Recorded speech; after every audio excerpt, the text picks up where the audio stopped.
এবং বেশিরভাগের জন্ম তারিখ হলো 1 জানুয়ারি। বাংলাদেশে যত 1 জানুয়ারিতে জন্মগ্রহণ করে পৃথিবীর কোনো দেশে এত জন্মগ্রহণ করে। আমাদের অভিজ্ঞতা, আমাদের কাজের মধ্যে অভিজ্ঞতা হলো যে আপনার নাম বলেন।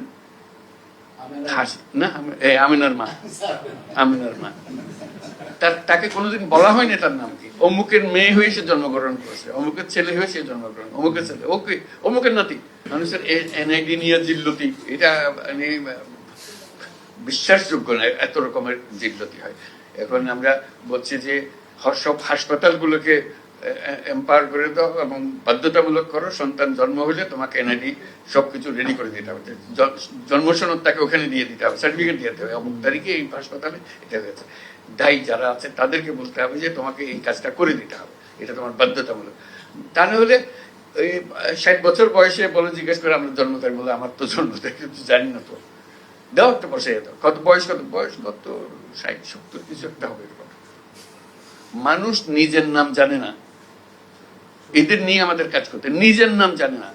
আমাদের অভিজ্ঞতা, আমাদের কাজের মধ্যে অভিজ্ঞতা হলো যে আপনার নাম বলেন। না, আমিনার মা। আমিনার মা তাকে কোনোদিন বলা হয়নি তার নাম কি। অমুকের মেয়ে হয়ে সে জন্মগ্রহণ করেছে, অমুকের ছেলে হয়ে সে জন্মগ্রহণ, অমুকের ছেলে, ওকে অমুকের নাতি। তারপরে হলো অমুকের মা, তারপরে হলো অমুকের শাশুড়ি, ইত্যাদি ইত্যাদি। এইগুলো কাজে নাম তার নাই।